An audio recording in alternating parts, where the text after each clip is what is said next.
Appreciate it, Casey. I'm going to close this book real quick. My name's Brad. I'm an alcoholic. Hey, Brad. Tell you what, I was getting ready to come up here earlier.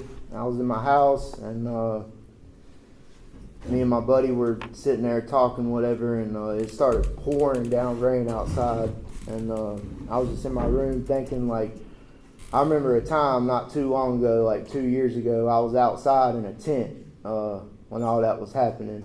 And I was just thinking, like, man, like the way that my life has changed because of Alcoholics Anonymous. Like, I'm getting ready to go down here to the Wilder building and share a message of experience, strength, and hope. And, I just thought, like, what a blessing it is.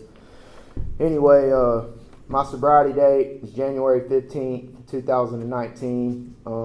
I got a sponsor. My sponsor's got a sponsor. I sponsor other men in the program. I keep commitments at a treatment center in Rockingham.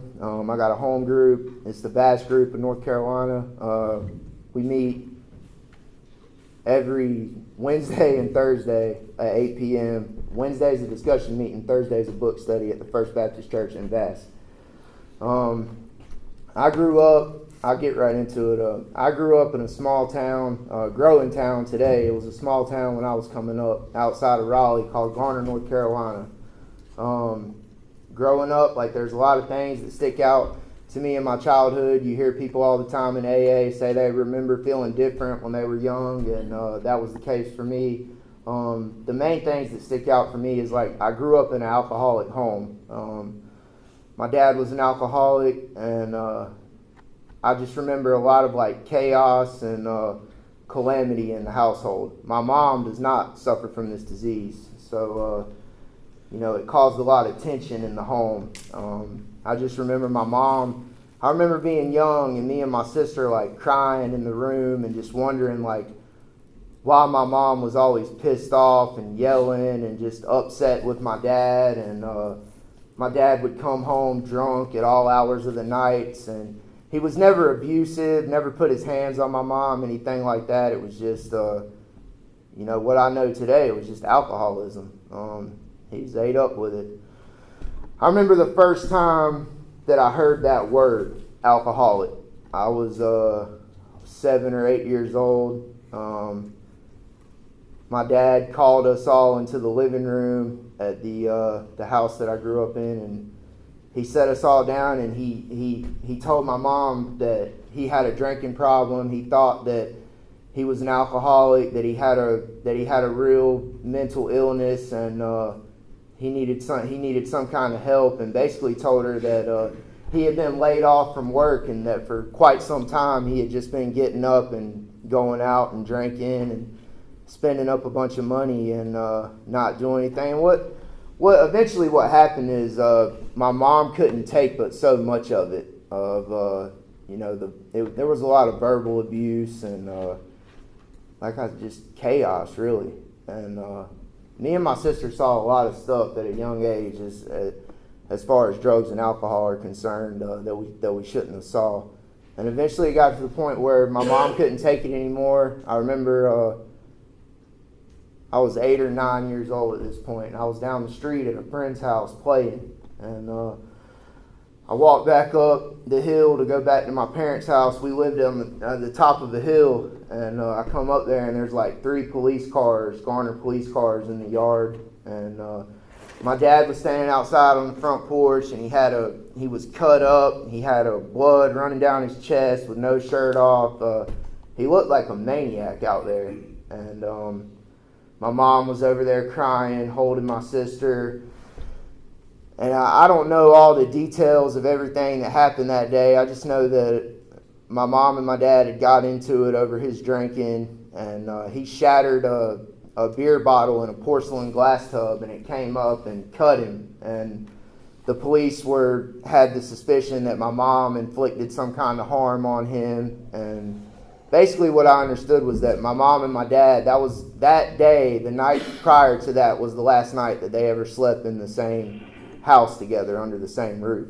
And I remember crying that day, saying that I wanted to go with my dad and be with him. and I didn't understand why I couldn't go and be with my dad. And shortly after him and my mom got a divorce, and so my mom was doing the best that she could. She had ended up meeting another man who, I resented a lot at the time. I felt like this dude was like trying to take the place of my dad, and my dad never provided any kind of stability for me and my sister. So we were going back and forth from staying with my mom for 1 week, staying with my dad for 1 week. And I remember my mom at one point in time working 3 jobs to provide for me and my sister.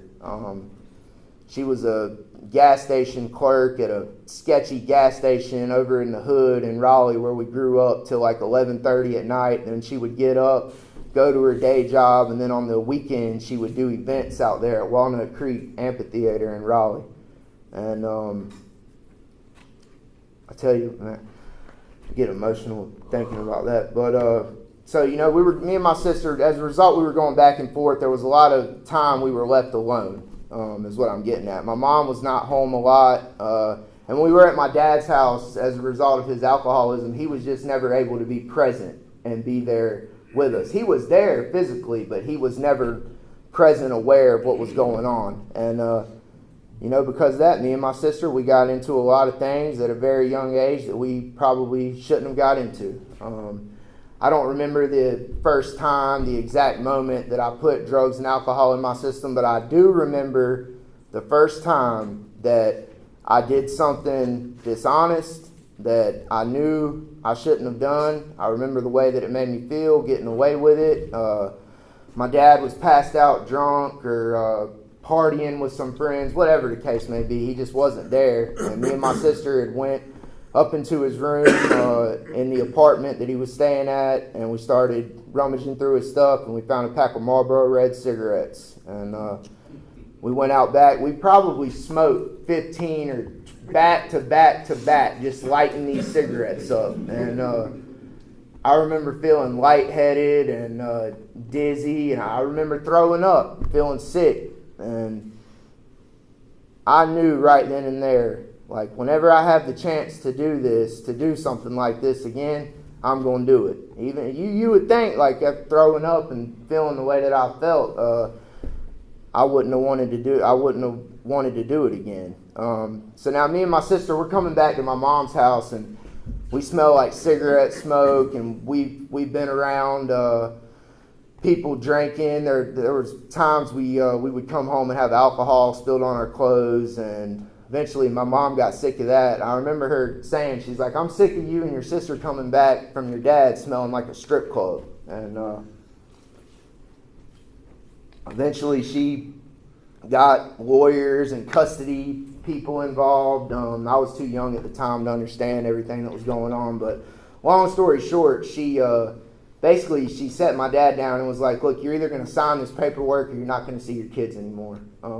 It's not safe for them to be at your house with the type of stuff that you're involved in." And before I continue, I'll say I got a lot of respect for Alcoholics Anonymous. Drugs is a part of my story, but I try to keep it to a minimum and not go into too many specific war story details and things like that.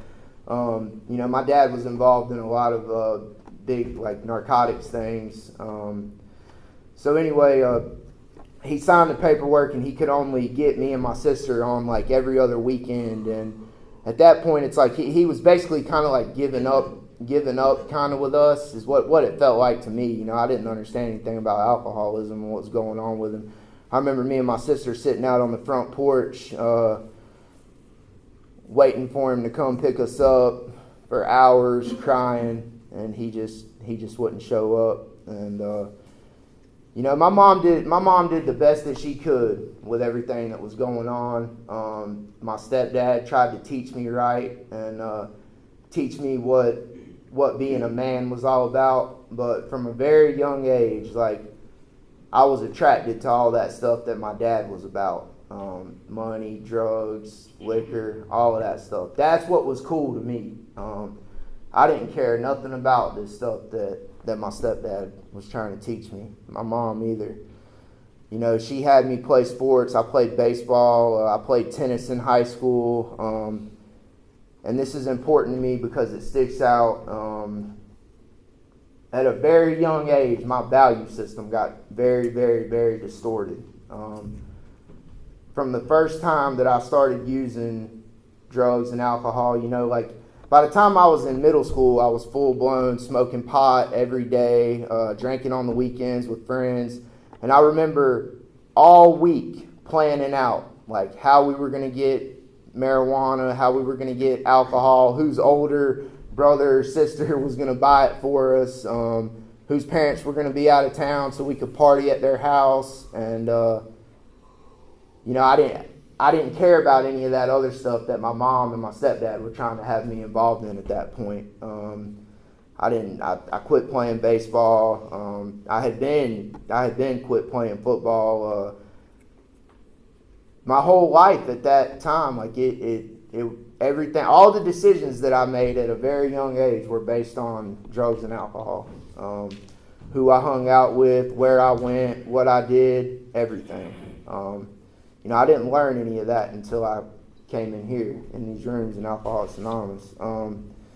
Getting on into when I was in high school, I managed to graduate high school by the skin of my teeth to walk across the stage and get a diploma. I had got in some trouble my senior year in high school. I got arrested at the schoolhouse, walked out in handcuffs, the whole 9 yards. I had got caught selling weed at school, caught with some stuff, and they ordered me to take all these classes and do all this stuff in order to pass. And for whatever reason, my mom thought that it would be a good idea because at this point she was kind of like, I don't know what else to do with you. She wasn't going to put me on the streets at 16, 17 years old. She thought it would be a good idea to call my dad and let him know what was going on with me. And he came over there to talk to me, and me and him started drinking and using together. It was kind of like our relationship had been restored, because there was something that could bind us together, and that was drugs and alcohol. So, 17 or 18 years old, I started messing with prescription pills and whatnot. And I remember the first time that I put that in my body. I put opioids in my body, and I knew right then and there, all the other, the value system, I talked about earlier, all that other stuff had went out the window. All the other drugs and substances, alcohol, all of that went to the bottom of the list. And I knew right then and there, I want to feel like this every minute, for every second, for the rest of my life. It was like it talks about it in the book, it says we've been rocketed into the fourth dimension. That's how I felt. I felt like I was on top of the world. So in 2009, my grandmother got sick and got diagnosed with brain cancer. She was from Spain, my father's mom, and I was really close with her growing up. She lived right down the street from my mom's house. All this stuff that I'm talking about, Garner was very small at the time. My mom's house, my dad never moved but a couple miles up the road. You could have walked everywhere to my mom's, my grandma's, my dad's in 15, 20 minutes. And as a result of everything that me and my dad were doing, we just weren't present in my grandmother's life anymore. We weren't able to go down there and spend time with her and anything. And she got sick of it, and she had a sister out there in Charlotte, and she decided to move out there. When I found out that she got sick, I was crushed, and I didn't know how to handle it. I had no knowledge of this, or that what I suffered from was a spiritual malady, a disease of perception. I didn't even know that I suffered from a disease. I just knew that I couldn't stop drinking and getting high. So I was like, my grandpa wanted me to go move to Charlotte and be with my grandma and take care of her. And I was at that point in time, I was 19 years old, I believe, and I just thought, hey, when you get your life together, you just straighten up. You stop doing drugs and alcohol, whatever. I'm just going to get my shit together, basically, is what I told myself. I'm going to move out there. I'm going to start working. I'm going to take care of my grandma, and I'm going to be there for my family. And I did that for about 9, 10 months. I had 2 vehicles. I was going to school out there at Central Piedmont Community College. From the outside looking in, it would have looked like I was doing pretty well, but the truth is, like, I was miserable on the inside. And the whole time that I'm dealing with all of this and going through this, I'm watching this woman that I love and care about. I'm watching cancer take her life away from her, and it was miserable. And I knew, I had already decided, I had made up the decision in my mind. Like, I remember that morning driving my car, going out there to the community college. I had already made the decision, like, I'm about to go into this campus and I'm about to find somebody who knows to get some pills or something. I'm about to change the way that I feel today. Absolutely. And it didn't take long. Like, shit, when we go looking for that stuff, we don't even got to. It can spot us from a mile away. And so I was in class and I got to talking to this kid. And long story short, I'm not going to get into all of it, but it wasn't even a full 2 weeks, and my grandma's up in the hospital dying from brain cancer, and me and that kid are sitting in the room in my grandparents' house, in the room that I stayed in, using drugs intravenously, while my grandma was over at the hospital dying from brain cancer. And eventually it got to the point where it was out of control. My grandpa knew that something was up, and she's still in the hospital. And I woke up one morning and I felt like shit. I was sick, and the mental obsession, the compulsion to use, it was all I could think about. I knew my grandma was up there dying, suffering, and that she needed me up there, but all I could think about was going to get high, going to get well. And up until this point in my story, I had never stolen from my family anything other than like time and my presence and the ability to be there in their lives. And her and my grandfather were up there at the hospital. I was sick, and I went in a room and I started rummaging through stuff. And long story short, I stole a ring from her while she was dying on her deathbed, and just completely abandoned that whole situation, because the only thing that I knew to do was to say fuck everything and run, and to go get high. And that's what I did. My whole family was disgusted with me, couldn't believe what I did, and so I didn't know anything to do other than run back to Mom at that point in time. So I ended up back at my mom's house. Somehow or another, she thought it would be a good idea to. I remember her sitting down and talking with me, and she's like, I don't think it's realistic to say right now that you're gonna stop, that you're gonna get better. And I didn't either. She thought the best solution was to get me in down the street in Raleigh at a methadone clinic, and she would take me down there every morning, and they would give me some medicine, and she thought that was the best hope for me to live some kind of normalcy of a life. And I ended up telling her a condition of that was she was going to let me come stay at her house and pay for me to go to the methadone clinic, and I had to tell her where I sold that ring at so that my grandfather and them could get it back. And that was the last time that I saw my grandma before I did that. I got to go to her gravesite and read a letter and make amends with her, and get some closure for that. But that was a hard thing to live with, even in recovery.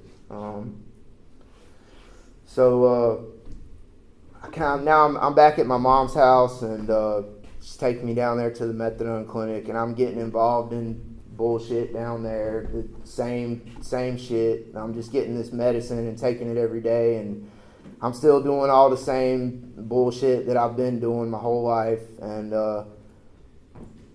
now, like I talked about earlier, like the disease binding me and my dad together. Well, my dad worked for, I'm not going to disclose any names or anything, but my dad worked for this big print company out there in Raleigh. And when I was holding it together all right, he would let me. My dad's always got up and worked a job. He's always been functional. He still is currently today. He's a very functional alcoholic. I can call him that because he calls himself an alcoholic.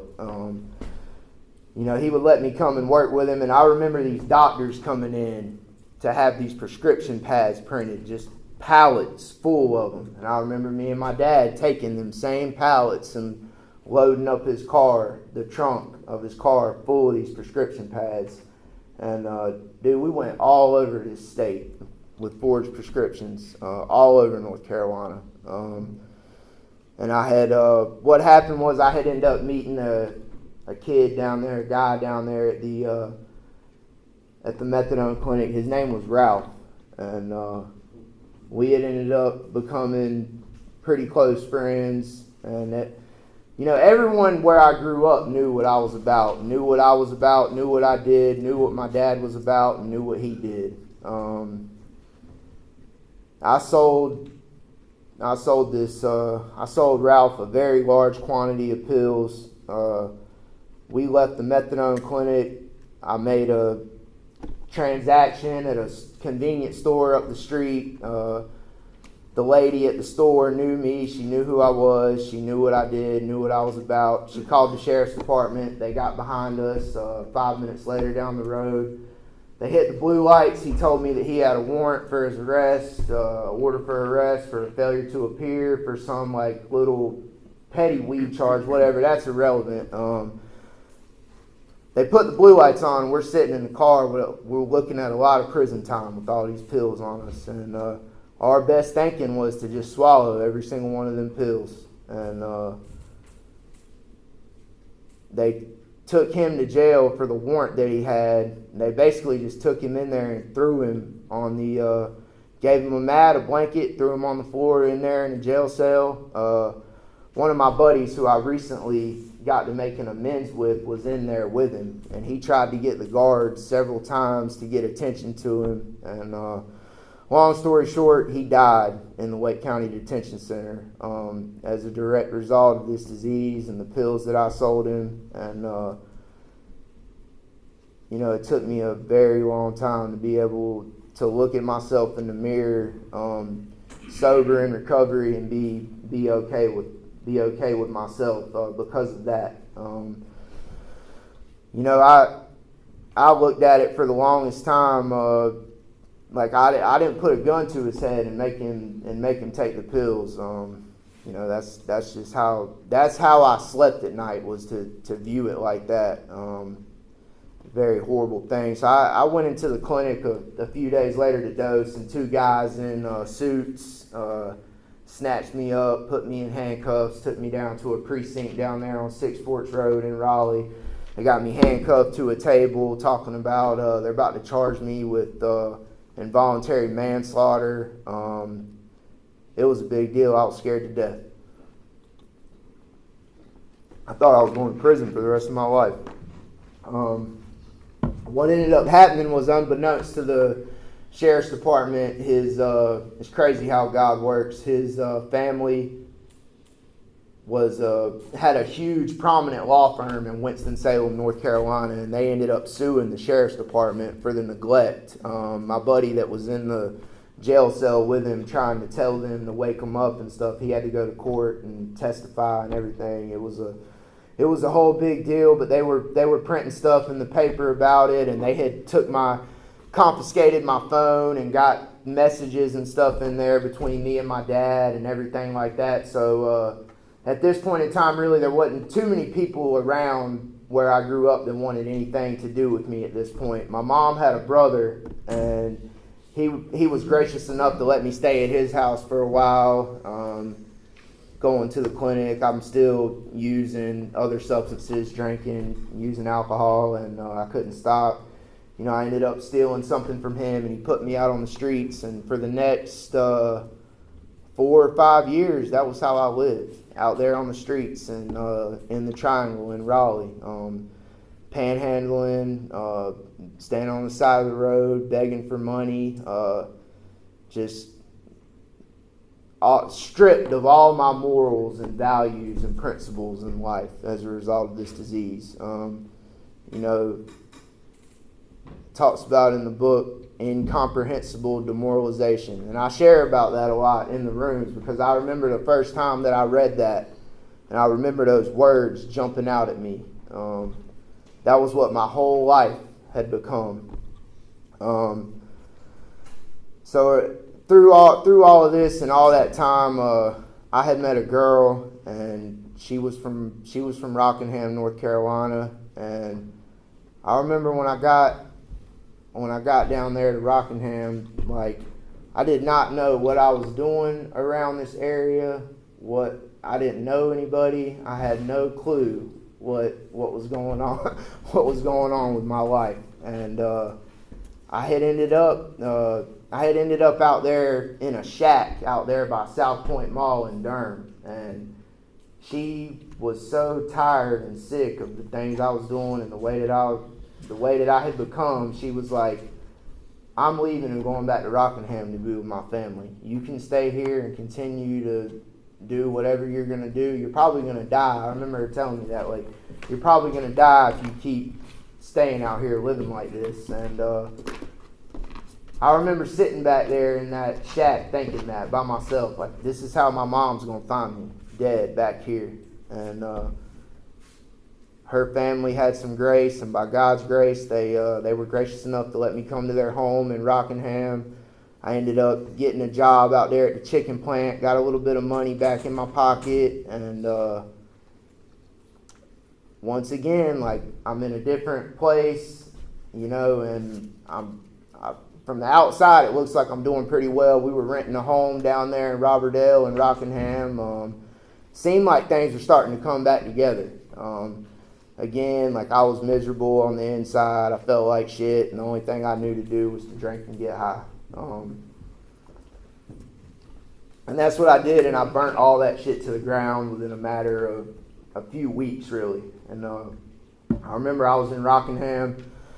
Her parents had kicked me out. She was living at her parents' house now, and I was all alone by myself once again, like I was everywhere else that I've been in my life. And I'm standing outside of a store somewhere in Rockingham, and I know I looked like shit and I felt like shit. And a guy came up to me and he was like, "Man, you look rough. Like, you look like you had enough." And I kind of told him a little bit about what was going on with me, and he told me about this treatment center down there in Rockingham called Samaritan Colony. I know 99% of the people in this room are familiar with the treatment center. And I can't really tell my story without talking about that treatment center, is the truth.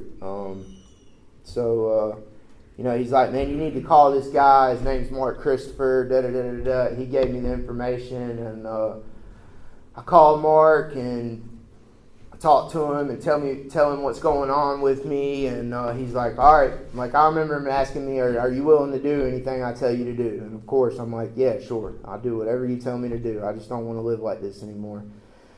I end up there at the detox in Moore County, stay up there for a while. Taylo got it lined up for me to go to this place called Bridge to Recovery out there in Oakboro. I stayed out there for like 3 weeks, and like I started to feel a little bit better, but it's like I hadn't asked God for any help. I wasn't really praying. These guys were just taking us to meetings. We were reading out the book a little bit. I wasn't really exerting any kind of effort to put forth anything that was going to change in my life. And I got down there to the treatment center down there in Rockingham, and the obsession was on me. It was all I could think about. Like, when my feet got back down there in Richmond County, that's all I could think about was, boom, I'm going to get one. And I sat in the lobby of the treatment center filling out the paperwork, and I told Mark, like, "Dude, I'm about to go. I'm about to leave." And he was like, "Bradley, look, there's people out there dying from this disease. If you're not going to come in here and do what I tell you to do and take this seriously, like, I'm going to give the bed to somebody else." And I said, that's fine. I'm ready to go. He said, get your shit. I'm going to pull around to the front. And I'm going to drop you off wherever you want to go. So in that car ride, he drove me past the house that me and my fiance today that we used to rent. And he kind of like slowed down and stopped in front of it. Now, I don't even know this man. Like, I didn't know him on a personal level or anything like I know him today, and I just started bawling. And I remember he looked at me and he was like, dude, you seem like a pretty good guy, and this damn disease just got a hold of you, and you're not even aware of what's going on with you. And I wasn't. Today, now looking back on it, like, I know what I was experiencing, the mental obsession to use drugs and alcohol. And he ended up dropping me off. He said he drove back by the place that he dropped me off at later on that night, and I was sitting on the side of a building, nodded out with my face in my lap. Nothing but a few hours later. I don't even remember. I don't remember what happened or anything. It's a progressive disease. Things ended up getting worse, a lot worse. What happened was I ended up catching some serious charges. I woke up in the jail down there in Richmond County with a stack of paperwork. They had found me in a abandoned property that had some stuff that was used to cook these certain kind of substances, and they were going to charge me with all this stuff. And once again, like, I thought I was going to prison for a long time. I thought it was over for me. And I remember sitting in the jail, and Rockingham's a small town, so everybody that's involved in stuff like that, kind of like around here, like, everybody knows everybody. And I remember sitting in the jail, and all these guys that a lot of them I knew and had drank and got high with, they were all talking about they couldn't wait to get out and do this. They couldn't wait to get out and do that. And for the first time in my life, I don't know what it was, but it was like something clicked, and I remember thinking to myself, like, damn, that shit sounds like a horrible idea. I'm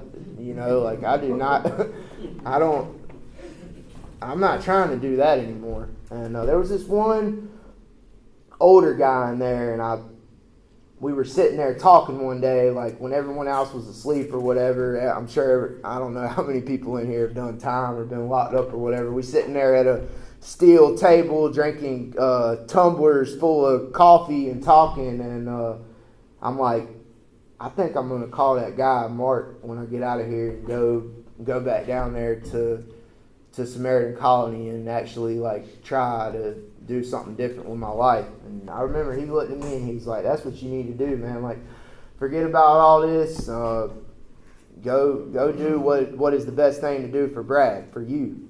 And as soon as my feet hit the ground when I got out of there, they ended up giving me long-term probation, and I ended up, not getting any time. I'm still on probation for those charges. I got out. I could have swore I would never drink or get high again. As soon as my feet hit the pavement, it wasn't a few hours. I was drunk and high again. I drank and I got high for 2 more days. And I walked into the probation office down there in Richmond County out of my mind, and told them, like, sobbing in tears. And I remember it was a guy and a lady. I remember sitting in the office telling both of them, I was like, I want to stop drinking and doing what I'm doing, but I don't know how to stop. And I think it would be a good idea for me to go somewhere, some treatment for some help. And I had mentioned Samaritan Colony and told them that I wanted to go down there. And they got it, they ended up getting it, lined up for, that's a sponsee calling me. They ended up getting it lined up for me to go to the treatment center. Mark told me to go to detox. By this point in time, I've been to the detox up there in Moore County so many times, it was kind of like iffy if they were going to let me in or take me up there. somebody from my fiance's family's church came and drove me to detox up there in Chapel Hill. I talked to Mark when I was up there. He was like, "There's this place in Butner. It's a 14-day program. I want you to go there and do what they tell you to do, and go to the classes and call me on these days and stay in touch with me, and we'll see how it goes from there." And like, I remember I'm on the phone with him already, like asking him like, is he gonna put me in a halfway house and all this other stuff? And he's like, "Dude, just do what I'm telling you to do now, like what's in front of you, and we'll see what's gonna happen later on down the road." So I stayed in there for 14 days, and Zach's sitting right there, and Zach and his dad Frank come and pick me up from that place. And I'll tell you this, dude, like when I first came into AA and into the rooms, like I was in a bad place, mentally, spiritually, physically, all of it. Like felt, like they tell you, like if you walk into the woods 15 feet or whatever, you got to walk out 15 feet too, and that's how it was for me. It took time. Like Harold always says, like time takes time. It took a lot of time for me to get to the point where I'm at today in life, for all three of those things, spiritually, physically, and mentally. I got down there. I stayed at the safe house for like 3 weeks. I remember getting kind of like anxious when I was there. Like, damn, I'm ready to get this shit going. Like, I'm ready to go down to the treatment center. Like, I don't know what I was so anxious to get to. It's not like anyone wanted me around or anything to do with me. And I'm really glad that Zach's sitting there tonight. Like, I remember being in the Domino's parking lot over there in Pinehurst, and the first time somebody ever looked me in the face, and Zach looked me in the eyes, and he said, "Brad, you never have to use drugs or alcohol again if you don't want to."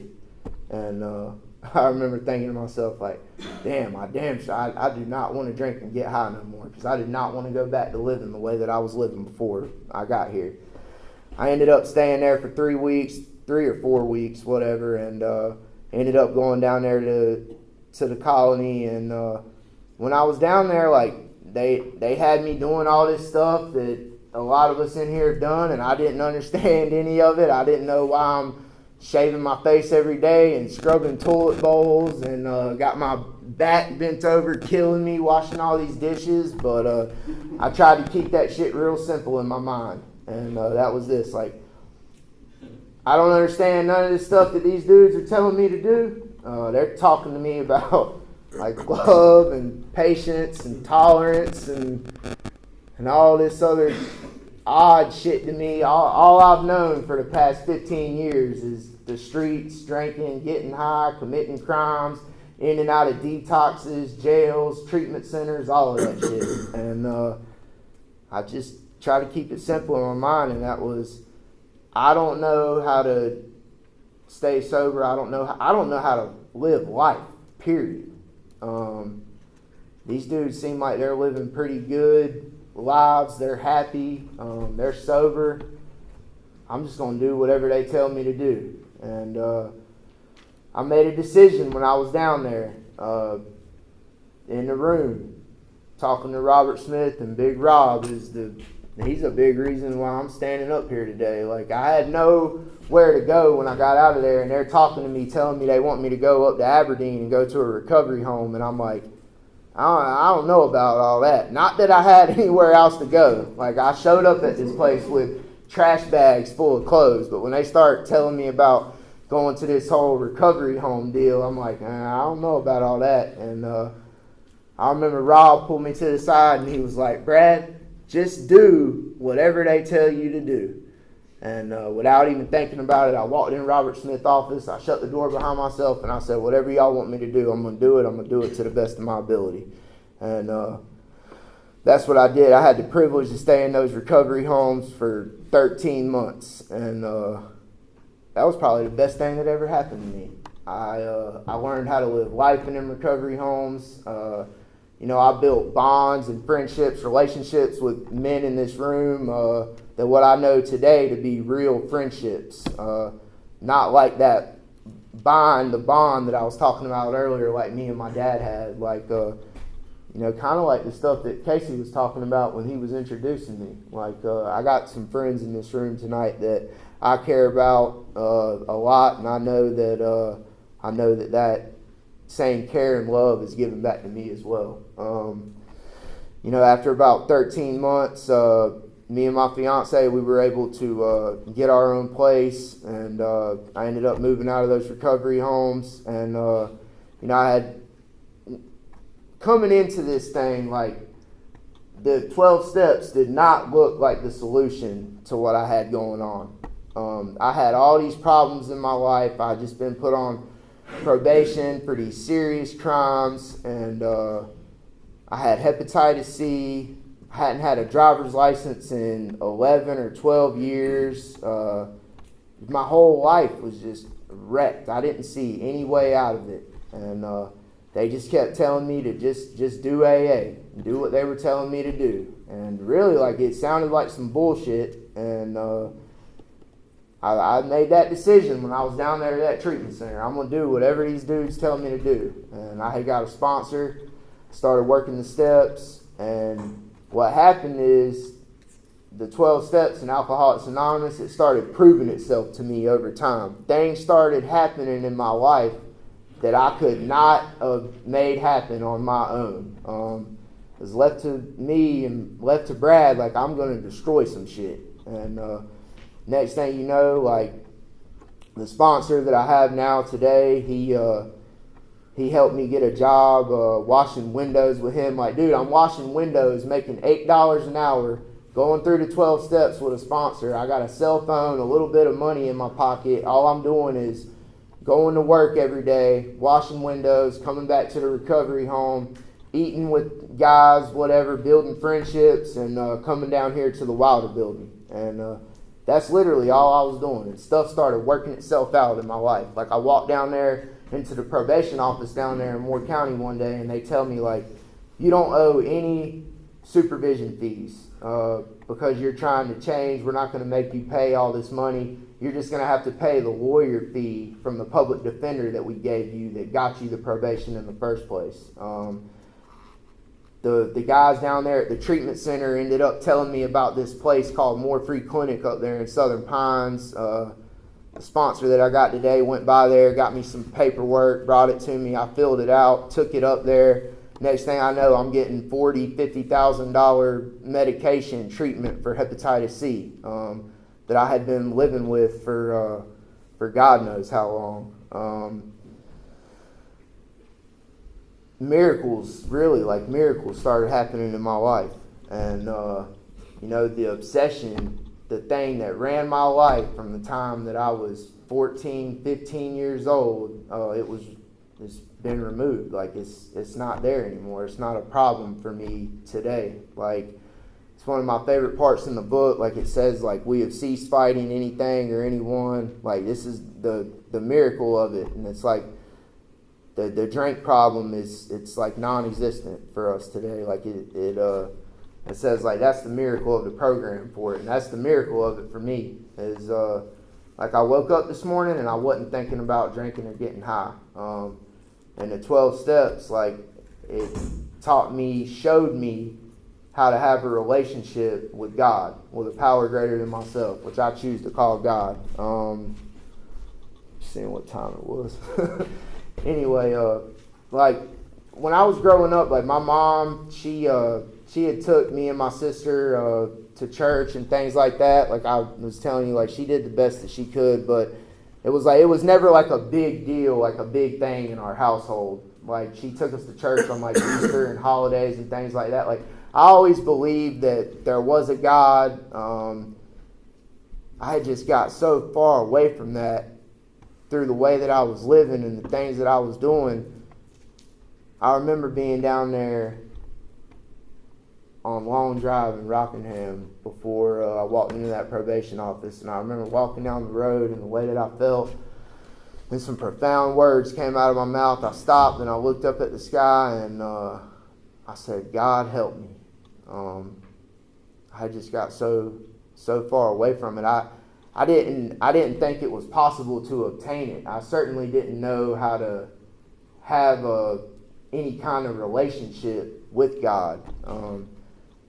And that's what the 12 steps did for me, was like, I learned how to live life in Alcoholics Anonymous. That's the truth. Like, my life was completely wrecked, miserable, chaotic for several years.